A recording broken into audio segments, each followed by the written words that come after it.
entire globe involving hundreds of different cultures explaining the same phenomenon by different names. The nature of the footprints, namely their remarkable consistency, their biomechanical appropriateness, those aspects that are extremely compelling.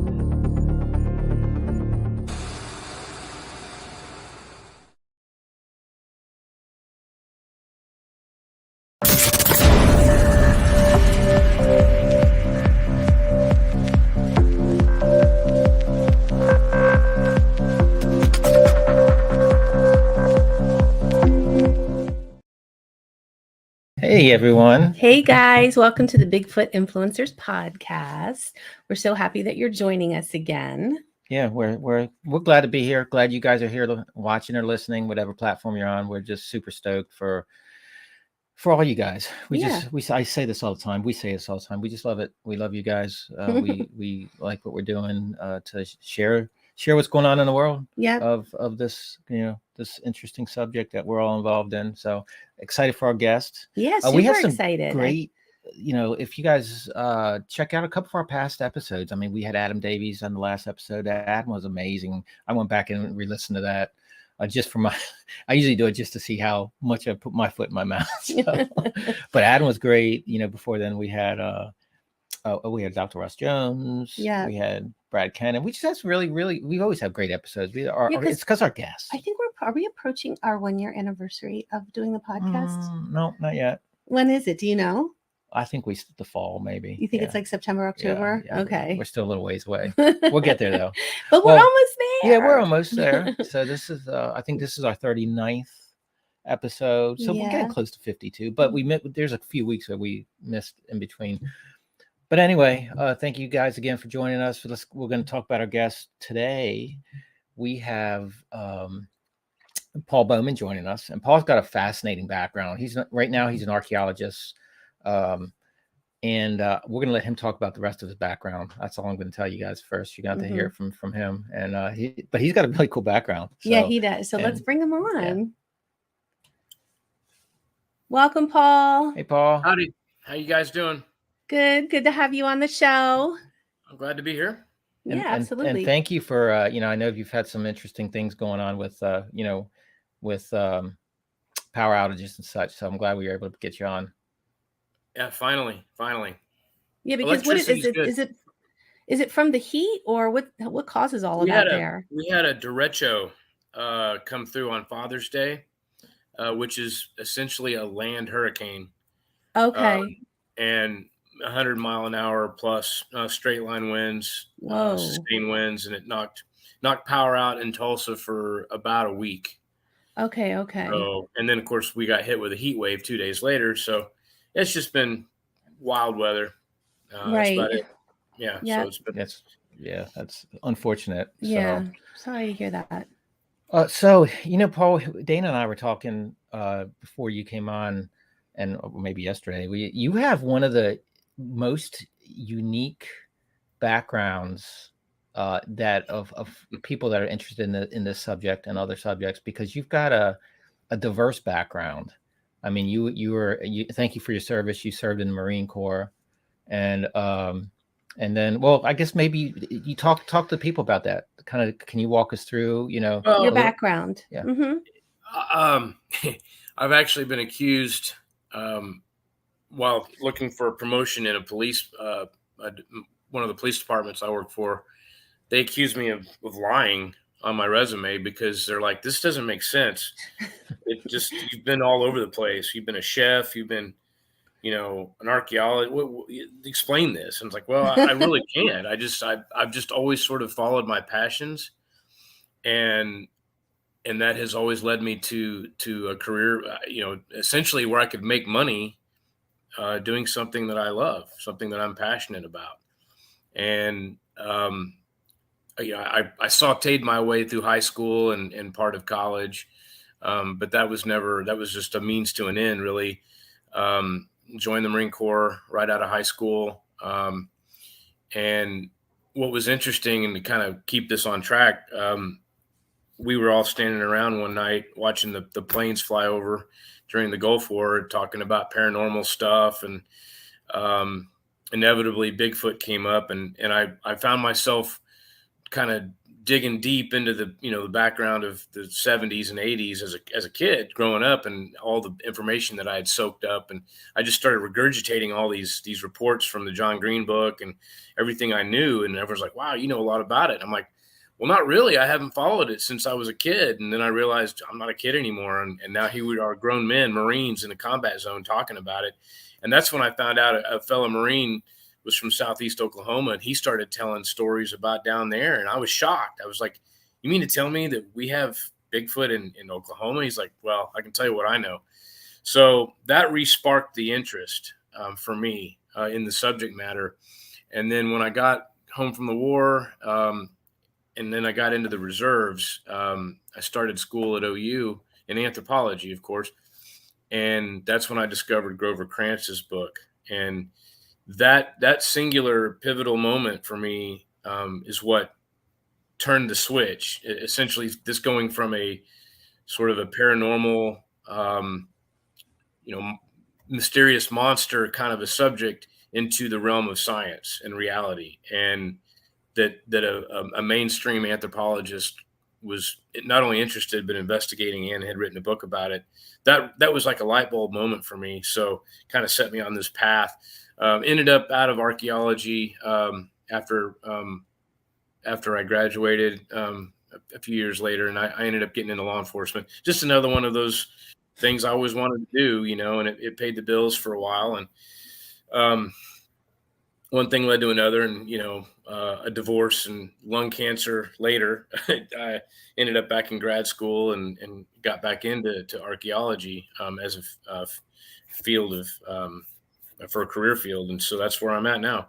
Well, I've kind of thought about this. It never really dawned on me until recently, but almost everything I've done in my life has sort of led to this point. Like if you were to sort of go down a checklist of things that could be beneficial from a background knowledge standpoint, that would make an ideal Bigfoot investigator, I guess, for lack of a better term. And so if you had all these check boxes, I sort of wrote them in myself. I have the educational background in anthropology, field skills of an archaeologist, interview techniques, from a police officer, law enforcement standpoint. Being in the Marine Corps, taught me how to survive and live off the land, and all the field skills of being in the outdoors and whatnot. So it's kind of an interesting collaborative skill set that I've put together inadvertently, but here I am. So I think you're the only one. That's why I said you've got the most unique background. I don't think anyone else has your background that's in this subject. Well, it certainly wasn't by design. It just sort of worked out that way, I think. But and not to detract from other career fields. Oh no, yeah. But it sort of made things ideal for me personally, things that I could draw from going forward. So. Yeah. So I usually ask this question at the end, but you brought up Dr. Grover Krantz's book. What do you suggest? So if for a lot of folks, they get into the subject, and like you mentioned, it went from being, something that was paranormal to then you read the scientific book. If there's 2 or 3 books that you would suggest for people to get started on in the subject, what would they be? Well, I always start with that one first. Unless it kind of depends on the person and what their current level of knowledge is. A lot of people, and Matt Pruitt and I, we kind of go back and forth on this all the time, one of our favorite subjects, but sort of the bibliography of ideal, Sasquatch research. But John Green's book obviously is a pivotal, precursor for people who don't know about the wealth of sightings and that make up this sort of pantheon of the Bigfoot realm, starting in the 60s or whatever. But of course it goes way back, prior to that. But if you already kind of have a baseline of that, to me, Krantz's book is sort of I consider it the Bible for Bigfoot research, simply because it lays the groundwork for this being a biological, a primate, a relic, primate. And so it really paints a great picture and does a great job of sort of laying that framework from a scientific perspective only. And again, that's for me, that's what, like, ding, I had this little light bulb that went off, and I was like, oh my God, this is actually could be real, and for me, it didn't. I think a lot of people sometimes in this endeavor get turned off by that. They want to be scared. They want to tell the scary, spooky campfire stories, and they don't want it to go out of that realm of big, giant, hairy monster. That's sort of their mental framework, and to sort of diminish that with science, I think, is a turnoff for some folks. It wasn't for me, and it's not to say that you can't still. Believe me, when you start having experiences with these animals in the woods at all hours of the night, there's going to be plenty of that. There's plenty of room for that. But in terms of its existence, science is for me is the only answer. So, but there's room for both of those worlds, if you will. And so Grover Krantz's book really kind of lays down the baseline for the science. Meldrum's his book is also a great one. It's a little more, I think, user friendly. Krantz he's got some chapters in there. I mean, he lost me with some of the math, some of the calculus equations on, for the footprint dynamics and whatnot. But I think Jeff's book is a little bit more approachable for the common public, if you will. And then let me think. I know it's not exactly directly related to Bigfoot, but I think The Snow Leopard by Peter Matheson is a great read. There's 2 books on the subject of ghost grizzlies, and their names already escape me, but I have both of them. They're both great books. They're written by wildlife biologists, but the subject of ghost grizzlies covers the notion that there is a population, an existing population of grizzly bears in the southern San Juan Mountains of Colorado. Historically, they were there and supposedly extirpated sometime in the 40s or 50s until a mother grizzly was shot in the early 70s. Oh, okay, that's the last one. Yeah. So now there's right. So nobody, I don't think, really believes that, but there are sightings and encounters and evidence left in the higher reaches of the San Juans. And so this book is an interesting parallel to the Bigfoot phenomenon, in my opinion, because, no one's going to question the existence of grizzly bears, of course, but the fact that they still might exist, or a small pocket of them might exist, to me, it's a perfect parallel.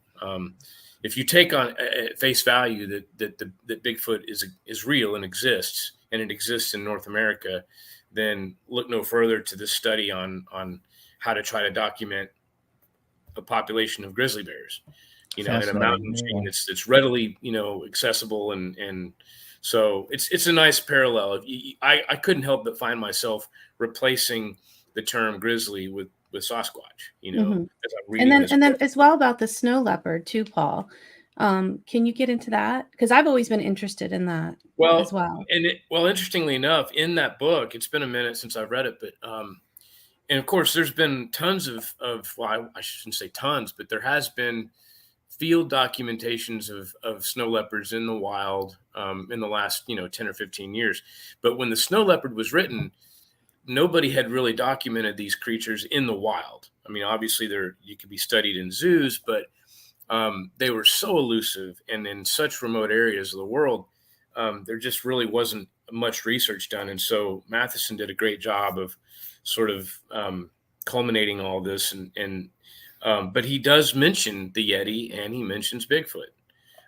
It's a small little blurb, of course, but and then as we knew, years later, when the NAWAC had him as a guest at one of our conferences in Texas, at the sort of the VIP dinner that we had for him, he basically came out of the closet and said that he had a Bigfoot encounter.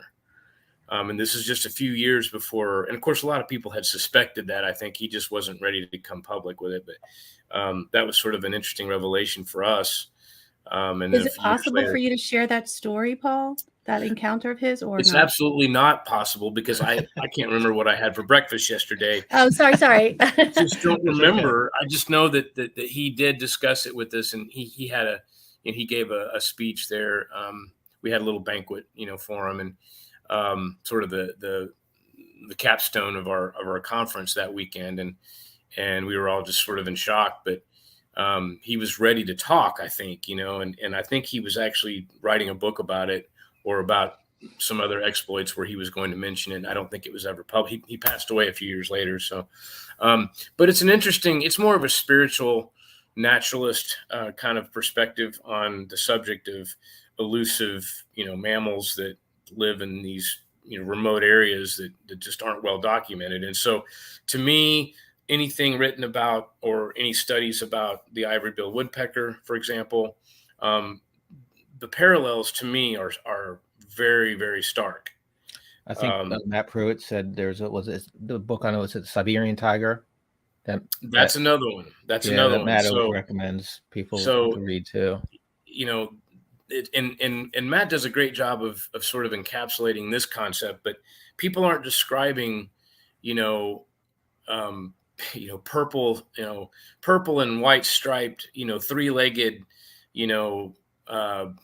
gremlins with, 6 eyes. I mean, they're describing animals that are either previously known to science, exist in the fossil record, or are not something that's so incredible that it couldn't possibly exist.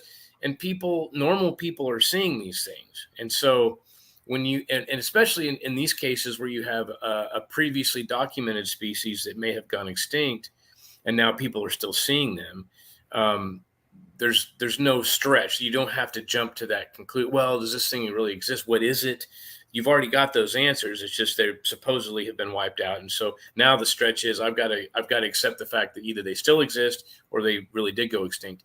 But I think it's interesting for burgeoning Sasquatch researchers to delve into these subjects, because then they will readily see the parallels with our subject matter. And so it's not that much of a stretch, and it's one more piece of the puzzle for people to sort of get to that level of acceptance, that we're not dealing with some crazy, wraith that just shapeshifts in and out of existence whenever it feels like it. I mean, how do you document that? We can't, but you can document a flesh and blood animal. And so these are other flesh and blood animals that existed in time and space. And so, but they're still being seen in places where either they're not supposed to be, or if they had actually gone extinct in the first place, then they're not here anymore. But if they're still seeing him, then anyway, so I just think that those are, and they're fun reads too, because, if you can put yourself in the shoes of a Peter Matheson or Bass or some of these other people that go out and look for these things, then you see, oh my gosh, I'm doing the same thing. I'm just looking for Bigfoot, Well, it's similar. We were chatting with Adam Davies on the last episode, and Adam's been out looking. He's been around orangutans and gorillas and chimpanzees and all over the world, and just correlating that, the same type of things that people are doing out in the woods to this subject as well. And then I think one of the other books that will probably be one that we will be talking about, I'm confident it will be for everyone to read, is Mr. Matt Pruitt's new book that's out too as well. So that should be a great. I've only got the ebook now. I'm waiting for Matt. Matt, I'm calling you out now. Where's my book? We were chatting this morning, and I haven't told him yet. I don't have a copy yet. I was in Colorado all last week, and then the week before we didn't have power, and it's just been chaos. And so I haven't had a chance to order it. I have read I helped proofread some of his chapters. So I have a good idea of sort of the tone and his writing style, of course. And I have no doubt it's going to be outstanding. So. Oh yeah. So and I was folks can get that book now on Amazon, but I'm waiting for Matt to get his copies in, because he's going to be kind enough. I'm buying one, Matt, just so you know. So he's Sure. going to sign a copy for me. So Well, one thing that's great about being good friends with a guy like Matt is that we've probably had all these conversations, a number of times, either on the phone or in the field together or whatever. And, so now he's been able to sort of encapsulate all these concepts and put them on paper for everybody else, So I don't really anticipate any surprises, but I could be wrong, but knowing Matt, it's possible. But no, it's going to be fantastic. Yeah, Paul, I wanted to ask you, so because that Matt through the NAWAC, how did you get involved in the organization? Well, it's an interesting story. I was a police officer in Plano, Texas, and it was always in the back of my mind, coming off the war and having made that leap, because of Krantz's book. And then, of course, the invention of the internet a few years later. And so I was sort of re-engaging in the subject. And it must have been, I don't know, 2003 or 4 or something. I can't remember, but I reached out to, I found myself on the BFRO's website, and I recognized a lot of the names of the members, and I thought, well, how do I get myself involved in this group? And so I reached out to Matt Moneymaker at the time and had a couple of conversations with him, and he referred me. He said, oh yeah, I think it'd be great. And we're going to be in Oklahoma, in a few months, and maybe you can come up for that. And then he referred me to Craig Woolheater. He says he called it a sister organization, but at the time it was the TBRC. And he said, that's right there. And come to find out, at the time, Craig worked over at the Plano Star Courier. So it was just a matter of going across the road, and he handed me an application, and that was sort of it. I was off to the races. And then immediately started getting involved in some of the field work, the early field work that they did, putting camera traps up. That was just right on the heels of sort of the discovery. I don't like that term exactly, but when we first started working in what we call Area X. And so I was literally at the ground floor, at the beginning of my launch into this whole endeavor. And I've been doing it ever since. Well, it could have been a funnier story if you said you pulled over Dale Collier or something as when you were a police officer, and that's how you got involved. But that could have been. I did pull over the Batmobile though one time, which is a whole other story. Whoa. that would have been interesting. Yeah. Never a dull moment as a cop. So no, yeah, we've got quite a few friends that tell us stories. Yeah. So I want to, for the audience, and who doesn't know, if this is your first time watching us or listening to us, the NAWAC is the North American Woodape Conservancy. It used to be the Texas Bigfoot Research Conservancy. Is that correct, Paul? Is that what it started as? The Texas Bigfoot Research Center, and then I think they changed it to Conservancy just briefly, and then we had sort of a paradigm shift and went the 501c3 route. And then when we turned it into a nonprofit, that's when we changed the name to the NAWAC. So, but we had a lot of the same members, basically held on, and it's been an interesting evolution to see, members come and go. Some of the old heads from the early TBRC days are still around, and so that's kind of fun. And then we're always getting new people, new and fresh ideas. It's actually been pretty exciting, honestly. So that's awesome. So, I guess briefly, can you do a high level overview of what the group does, where the work's being done at? I know there's I don't think we really have formalized this characterization, but we like to say that we're one of the few organizations that's taking the scientific approach in trying to apply and use the scientific method as best as we can. It's difficult because of the subject matter, of course. They don't make themselves readily available, be poked and prodded upon. So, we're doing our best, but, we do have a fair amount of what I would call classical scientists, myself included. But by and large, it's mainly made up of professional, adults who have a keen interest in nature and science, wildlife biology, and obviously an intense interest in the subject matter. But we try to bring all those skills and those backgrounds to bear on the subject matter. And so that's first and foremost, it's the people that make up the organization that make it so special, I think. But what we do is we have a couple of areas, and we have a solid sort of our mainstay as far as locales, and people make fun of us because of the whole Area X moniker, but it just, at the time, there was actually an Area X, Y, and Z spread across 3 states. And so it was simply just a alphanumeric, designation. It wasn't anything, spooky, but Area X is in Southeast Oklahoma.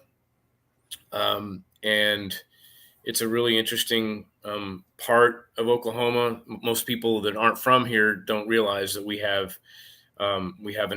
actually have portions of 2 national forests in the state. And that place is like, it's insane down there. It's very rugged, very remote, very rural. And so it's prime habitat. And consequently, that's where most of the Bigfoot sightings and reports come from in our state. And of course, just across the state line, into Texas, you've got all of East Texas and everything it has to offer. So we used to have operations in the Big Thicket National Preserve, northeast of Houston. There's definitely apes down there. And we had a camera trap operation set up. We actually had a research permit from the Park Service, I think, to do that. And then we've had a couple of, we try to set up things as they come along. You'll get, a report that's very compelling, and we send somebody out there, and it's like, there's something going on out here. Let's get some cameras down here. And that could, sometimes that turns into a long-term prospect, but, so, and we're always trying to think outside of the box when sort of mainstream science fails us. Things like drone technology, we haven't really gotten anything solidly off the ground on that, pun intended. But the fact that you have search and rescue drones that have, state-of-the-art, HD quality video, coupled with thermal video, and with AI and automation and things like that, and GPS, you can program these things to do a lot of interesting things that you couldn't do 10 years ago. So that's always something on the horizon for us. Of course, the obvious and the thing that we get sort of pegged with the most is specimen collection, which is obviously a sensitive topic. We feel it's a necessary evil to document a species that supposedly doesn't exist. It's what science requires.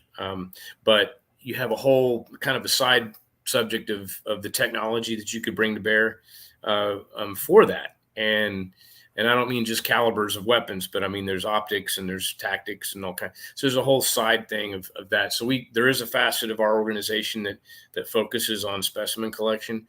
We also have our camera corps.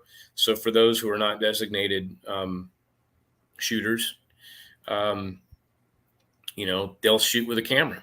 And so we have sort of a training regimen for that. And there's, equipment and gear and things that people trade off on, different knowledge and on all aspects of wildlife photography and whatnot. And then there's everything else in between.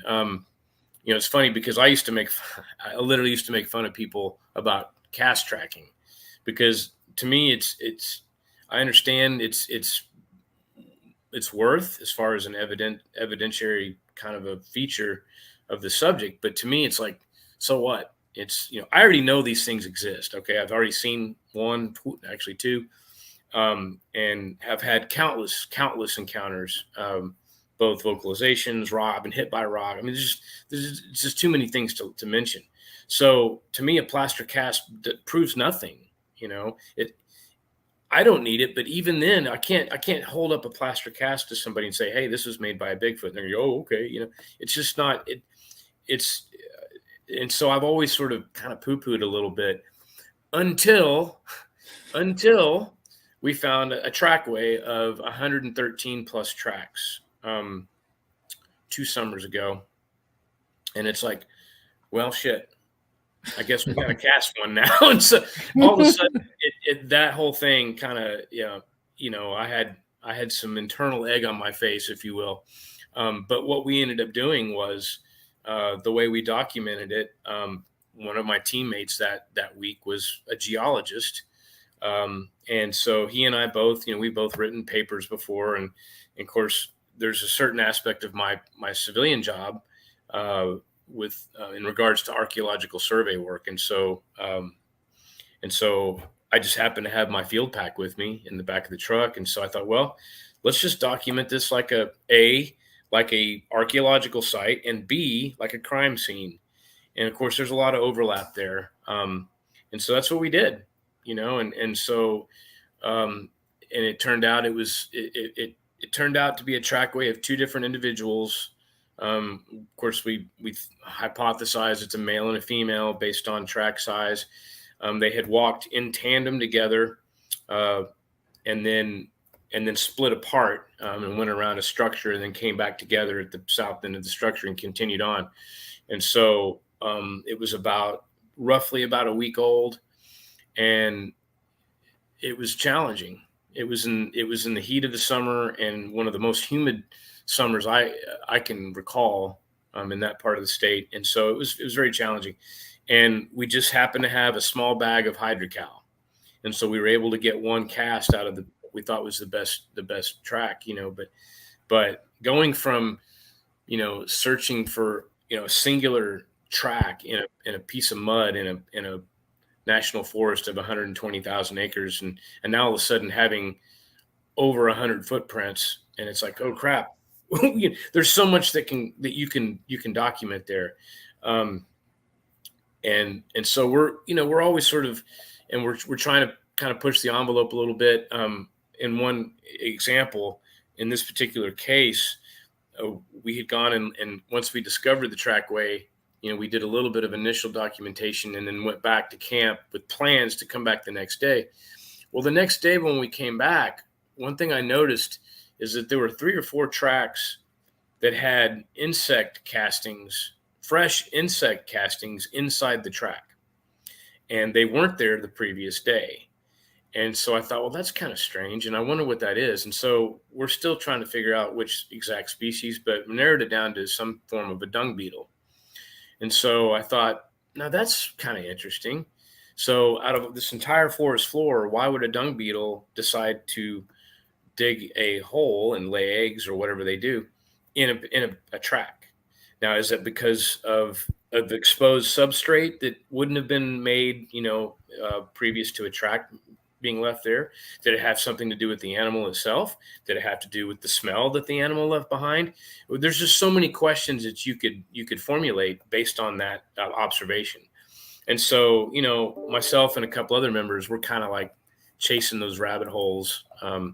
It could be nothing, it could be sheer coincidence, but it could also be something very significant. So just little things like that.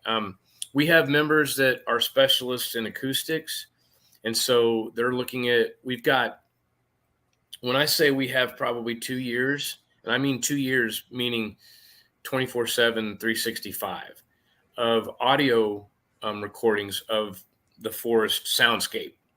And we have collected purported, Sasquatch calls and vocalizations from those recordings, but we've got at least 2 years worth. I don't know how many terabytes that equates to, but it's a massive amount of data. And so we have members that have voluntarily taken that on and are kind of poring over that in their spare time, looking for, interesting audio signatures or flat out Bigfoot calls. I mean, that's what we're looking for. So we had ARUs deployed for about 2 years.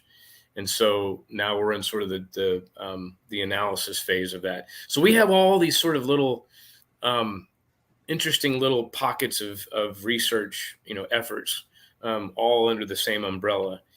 And we have a couple members that are interested in infrasound, and so they're kind of wanting to chase that rabbit hole and see if there's a way that we can document that some way. So same thing with things like GIS. Unfortunately, I use GIS every day in my job, but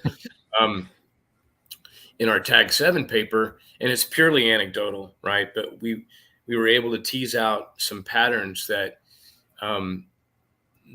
much of the wintertime data sets that we got from tag number 7 were up in the highlands of the mountains there in the pine thickets.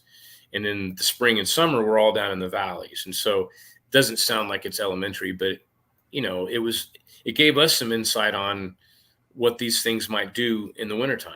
And it makes sense because there's warmth in pine needles, there's nutrition, there's cover. But then in the summertime, in the fall, you've got all the hardwoods dropping nuts and of course the water and everything, lots of greenery, lots of fruit trees, all that's down in the valley. So that makes sense. But anecdotally, it actually kind of lends credence to our hypothesis. That things like that don't just show up randomly. That's a pattern, right? And so that's the kind of stuff we look for. And that's what science would expect us to do. So that's sort of in a nutshell, and I'm sure I'm leaving something out, but our organization is made up of a large swath of different people of different expertise, and knowledge base and professional experience. And so, and we're all trying to incorporate that in some way if we can. Paul, do you think that maybe you could share with with our viewers and our listeners some of these compelling experiences that you've had, maybe starting off with the visual ones? Well, I can try. Okay.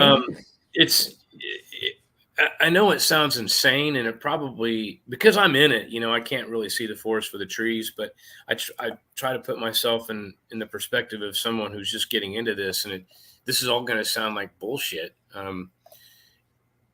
But it's not, and there's so many very compelling experiences across our membership that it's almost become a blur for me. And my personal visualization was really almost, I don't want to say it was a letdown, but it was kind of like, okay, finally, okay. So now I know there's no doubt in my mind, but it wasn't like, and I actually got kind of pissed, but it was a strange reaction for me. And it took me about 24 hours to really process it. Daryl Collier, he had to kind of walk me through it. And I actually used him as an example, as a sort of a guinea pig. And he went down and retraced the steps. And he had been down kind of in the vicinity when it happened. And that's why I leaned over to Bob Strain and I said, Bob, who's down in the creek? And he's like, he kind of looked over and he said, well, Daryl's down there somewhere. So my brain went to Daryl and I thought, oh, okay, I just saw Daryl. But then I started thinking about it and it's like, wait a minute. Daryl wears a boonie hat. What I saw had a conical shaped head with red hair. There was a red halo all the way around it. It walked in between these two trees and the sunshine was shining down in the canopy there. And so, and I just started kind of going through a checklist, and this thing was, swinging its arms naturally, walking freely. And Daryl, of course, had a rifle on a single point sling, and he was walking in the patrol position, like this. So it's like, and then as things started to add up, and then my mind went into denial, and this is a phenomenon that I've essentially believed in my whole life, and I've gotten to that like 99%, level where it's like, I was convinced I needed that visual to seal that last 1%. And here I am in denial. It's like, well, no. And I'm talking myself out of it. A very strange reaction. And of course, when Daryl came back and I saw what he was wearing, and he came back from a completely different, direction, I realized, well, it obviously wasn't Daryl. And then when you really start to process it and then remember exactly what you saw, it's like, okay, duh, But and you were with Mr. Calm, Cool, and Collective, Mr. Bob Strain too. So he's to be fair to Bob, I yeah. mean, he was posted at this tree and he was looking down to the west down a road. So he wasn't in a position to see this thing, but he was literally on my right shoulder. And I saw movement in the trees. What had happened was we had been at a nearby cabin, just kind of sitting out in the sun, trying to get as much shade as we could. And how it started was I heard this car door slam, and all of our vehicles were parked kind of in a line about 20 yards away in front of the cabin. And we were on the side in the shade, and I hear this door slam. And I'm not kidding you. It sounded like a 78 Lincoln, like a big heavy steel, just wham, slammed. And I thought, well, that's weird. So I kind of leaned over the side of the cabin to look to see who it was. And I didn't see anything. So I assumed it was Daryl, and he was getting something out of his vehicle or something. And we just, it didn't really alarm us. So we didn't pay it much mind. And then about 10 minutes later, Daryl comes out of the cabin all bleary eyed. He'd laid down for a nap. And I said, Daryl, did you just get something out of your truck? And he said, no, I just woke up. And so that was when we were kind of like, oh, this is weird. And not too long after that, we heard a rock impact on a steel roof on a cabin adjacent, about maybe 150 yards down the road, in a different area. And so we heard those rock impacts. And so a couple of our members, launched out to investigate. And eventually we all ended up getting into the fray. And so Daryl had gone down behind this cabin, and he busted two black ones. There were two black ones together. And when Daryl showed up, they jumped off into the creek and tore off upstream. And so Daryl, gave chase. And then it wasn't too long after that I came down and had posted right behind Bob. And then I saw movement down in the creek about approximately 70 yards to my south. And I thought, well, I wonder who that is. Well, I'm going to find out here in about 5 seconds, because it was going to walk in between these two trees where there was a clearing, and then the sun was shining down. And then when it finally came into view, I was like, it wasn't Daryl. And I got really confused, because your brain doesn't want to process something that doesn't really exist. And when you see these things for the first time, and to be frank, I had Patty on the brain, right? I kept thinking to myself all my life, if I ever see a Bigfoot, it's going to look like Patty. And this thing looked more like Deion Sanders. I mean, he was very lean, very cut, had like a V cut in its back and shoulders. It was lean, almost lanky. And it had this real kind of a strange like a very strange, confident shuffle. And the area where it was walking is covered in fist-sized cobbles of rock. And then that is covered in a blanket of a sea, really, of poison ivy and poison oak and vines, and very, very treacherous, unstable, flooring. And so this thing's just walking like it's on a sidewalk, in Central Park. But so your brain just doesn't know how to react to that, and I had Patty on the brain. And when I didn't see Patty, I think my subconscious mind was confused. And so again, this is just my visual, right? There are dozens upon dozens of really solid visuals. I had an incident on MLK Day of 2019 where I heard my first faux speech, and that was a strange one. A faux speech accompanied by wood knocks, approximately 120 yards. I was just in the wrong spot at the wrong time, basically. And if I had been where I'd intended to go, the thing would have walked right up on me. But instead I went a different direction, and it was coming down the creek, in the creek bed, which was dry. And it just sounded like this he sounded kind of pissed, like he was. Oh, that's pretty good, Paul. Like he was grumbling about something, it was really strange. And so, and I had a teammate, I radioed to him. I said, "Hey, I've got something in the creek." And then it got louder because it was getting closer. And then whack, I hear this wood knock, and then it just kind of kept on. And then I heard a second wood knock a little bit farther downstream, and I just missed it. That was really my last real encounter, but we've had so many others. We've had so many close calls. I'm sure Daryl has spoken about those things. The you bright said you were eyes. hit by something too, is right? What's that? You said you were hit by something at one point. I did. I have been hit by a rock. It hit me in the foot, and and that's another thing, is that cognitive dissonance is a real phenomenon, and I'll admit that I suffered from it myself. Like, I remember one time Daryl asked me, because I couldn't wrap my head around tree knocks for some reason, wood knocks. And Daryl asked me, he's like, "Well, what is it, Paul? What's making those sounds?" And I didn't have an answer. And it wasn't until I started hearing wood knocks and I realized, okay, this is a legit deal. I don't know how they're doing it. I don't think they carry, a club around with them all the time, but something's making wood knocks, and we've had responses to wood knocks, and it's, so, but yeah, it's just one of those things where, can I ask you a question about wood knocks though? Yeah, we Dana and I we chatted with the state park naturalist John Hickenbottom at Salt Fork, and we got on the same subject. And for them, so one thing that was interesting is for wood knocks, they've got to know it's a solid piece of wood.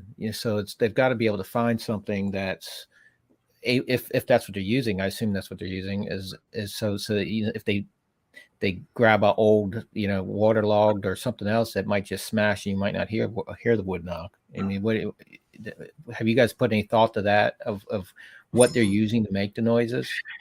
I mean, we found pieces of cut firewood out in the middle of the forest, coming from the direction of where we had wood knocks come in or observed. And so, but I don't know. I just don't know. It doesn't seem all that feasible that they would just immediately need to produce a wood knock, and they look around, oh, here's a piece of wood, smash. I mean, to your point, it could be rotted, it could be, and so this is one of those questions that there's not a real good answer. And, like I was saying, it's like, sometimes if your brain just won't go there, it just won't go there. And that's how I was with wood knocks. And then, and some people feel that way about faux speech. I'll tell you what gets me is, though, that sound. We've heard that a lot. There was one incident where we were actually in the same spot in the National Forest where we filmed the Low Files with Rob Lowe and his crew. And this is previous to that, of course, but it was in the wintertime, and we camped out there. And there was about a 2-hour long exchange between Daryl Collier and a purported Woodape, where they were literally communicating back and forth like that. And we were scanning the hillside with thermals, couldn't see anything. But something was making this sound at us, and Daryl was responding, and it went on, off and on, for 2 hours. Things like that. I mean, it's just, it's just hard to wrap your head around sometimes. But in any case, yeah, we've had, I could recommend, our Ouachita monograph, Ouachita Project monograph, which is available on our website. It has a lot of our more historic encounters. But there's just so many. It's hard to even pick out the best ones, the bright eyes incident. So yeah, for the audience, this is if you go to woodape.org, there's so much fascinating things here. So there's all, you can look at some of the research they're doing now, there's audio, there's, and then there's just a bunch of educational things on there, all the research projects that the team's got into as well. Yeah, if there's I can't remember if the bright eyes, we call it the bright eyes incident, but there was a time where there were several of us in camp, and we saw some eye shine, and I thought it was the fox. We had a fox that would come into camp on a regular basis basically became habituated to us. And so I assumed it was the fox. And then when someone, and it was a firelight that was reflecting off of, and when someone turned their lamp on to see what it was, there were these giant, like bright white, $50 sized. And as soon as it realized it was busted, those eyes rose up. It had been squatted down on its haunches about 25 yards away from us inside a tree line. And as soon as we realized, and then it basically realized that we busted it with our headlamps. And so it stood up and turned, and the chase was on. And Daryl and I were hot on his heels. It ran straight up a mountain. We couldn't keep up with it. And then there was a wood knock that happened about 70 yards uphill from it and to the east, almost as a distraction. And we were all freaking out, trying to, just madness. I mean, it's and you could hear it going up the hill and everything. Oh, it was just crashing, just crashed, storming up this hill. And there's just so many numerous incidents similar to that. It's hard to keep track of them, honestly. I think actually Daryl had mentioned to us an incident where or maybe it was a couple incidents of you guys having shot an animal. He was involved in what we call the Echo incident in 2011, and full on. And there's reason to believe that the animal I saw in 2014 was probably the same one. We have nicknames for him. It's kind of cheesy, but and I think Daryl nicknamed that one Beelzebub. There's Old Gray, which is the 8 foot tall, massive, slate gray male ape, and then there's these two black ones. And so anyway, where he unloaded a 12 gauge at about 26 yards on this thing, and unfortunately his first round was buckshot and not a slug, and it left blood on a rock farther down in the creek. And so and there's been a couple there was one extremely close call in a thermal in what we call our Overwatch tent. And Travis Lawrence, shot, I think it was a 30-06, had a perfect silhouette in his thermal scope, and game over. This is it. Case closed. And but then they went out and it was gone. And they discovered that the round had actually struck a low hanging branch, which deflected the bullet into the base of a tree, which we pulled out later, but you could clearly see where the branch had been nicked and had deflected the shot. So, extremely close call. We'd probably be having a different conversation today if that had run its course. But I've literally lost track. There's just so many events from so many different members. I have a quick question, Paul. Yes, So ma'am. do you guys have any kind of protocols or plans for if you actually were able to, kill an ape and have a specimen? We do. We have a collection protocol, both for, during the actual collection effort, and then post collection. And then we also have a secondary phase kind of protocol for documentation with the scientific community. So I don't think I'm cleared at this point to divulge that right now. Obviously, This has been years in the making too. It's been, what do you do? Do you call the newspaper? Do you call Fox News? Well, I think part of the protocol I heard that you guys are going to call us. Well, it's secret's going to be hard to keep. I can promise you that. I think that, I think the secret will get out very quickly, but our main focus is to establish, legitimate communications with a major scientific publication, journal, and try to document it that way instead of calling the media and then shopping for scientists, so to speak. Right. A la the Georgia hoax, scenario. We don't want to get ourselves into that kind of, especially if we have a specimen, in our possession, and now we're having to shop for something.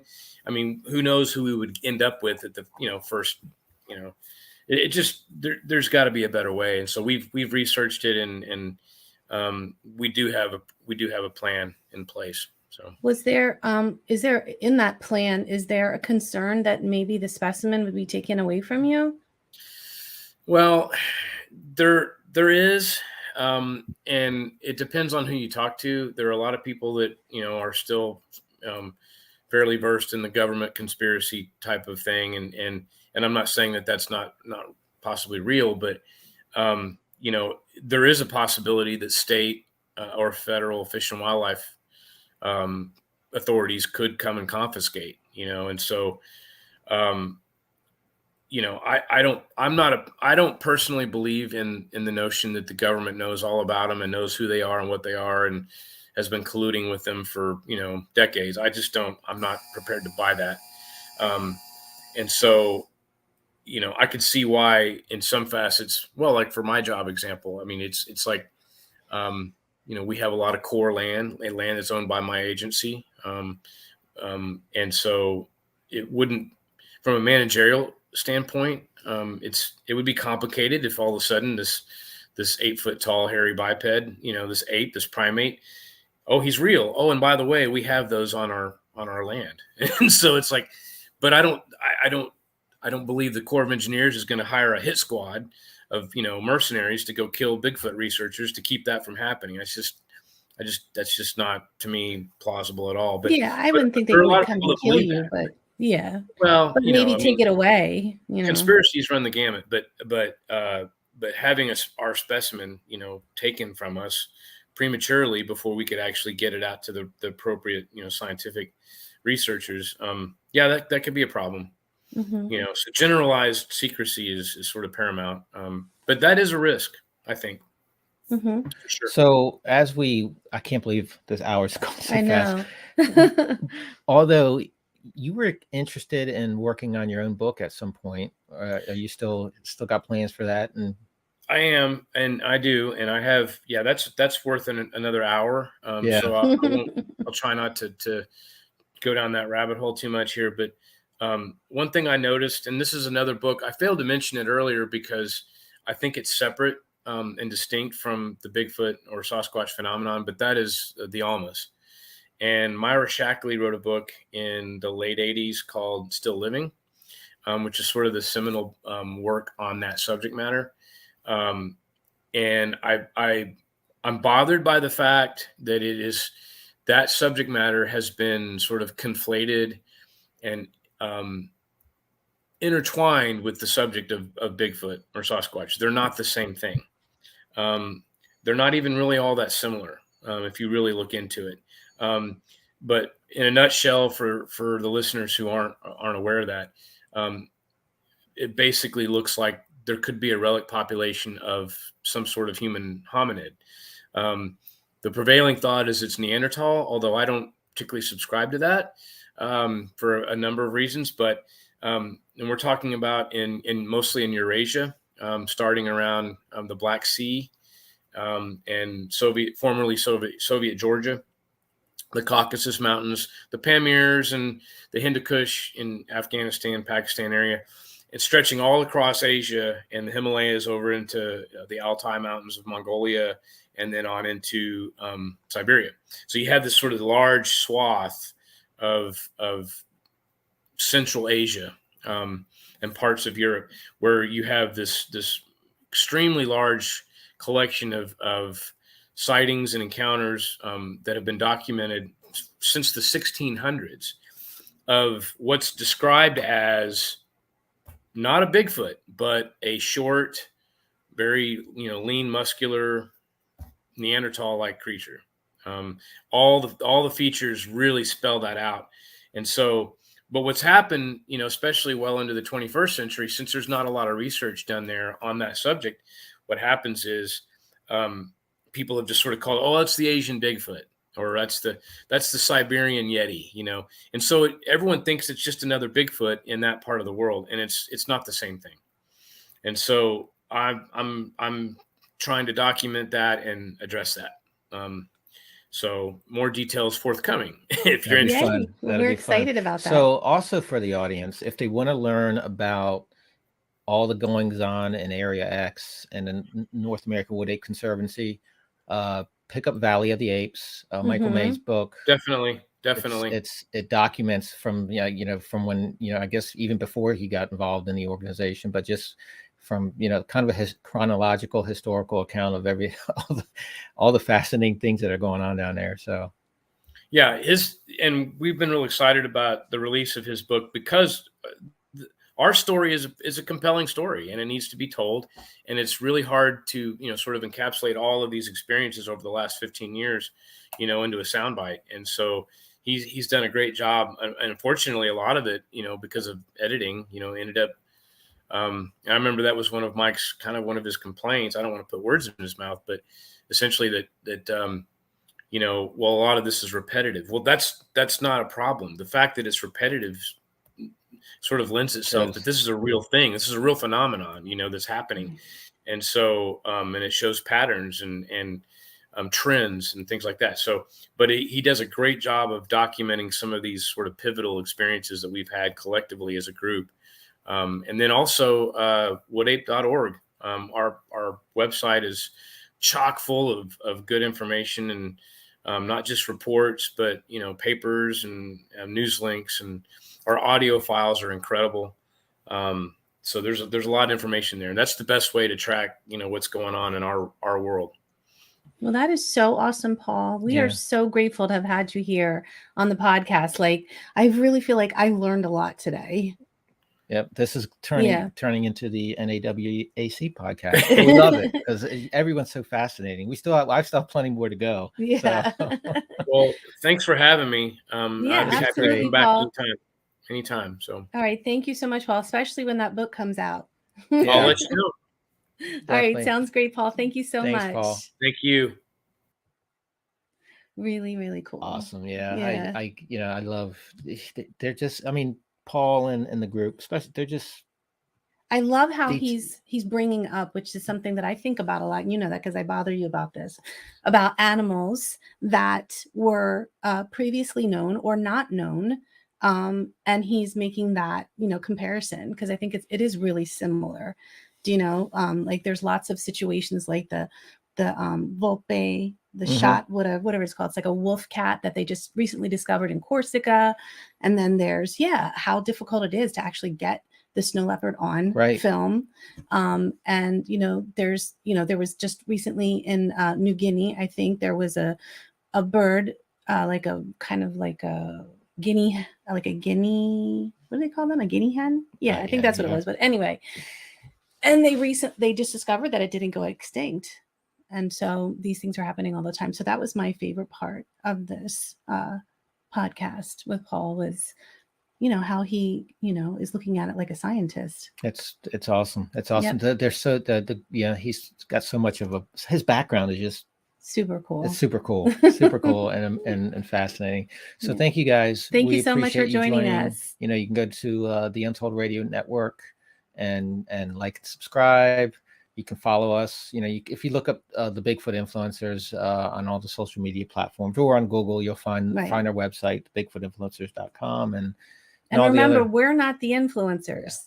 We interview the influencers. We thanks again to Paul Bowman for joining us. Absolutely. And go to woodape.org and check out Valley of the Apes. Yep. And then Matt Pruitt's new book too. Wow, that's a lot of plugs. That is a lot of plugs. We'll see you guys. Bye, guys.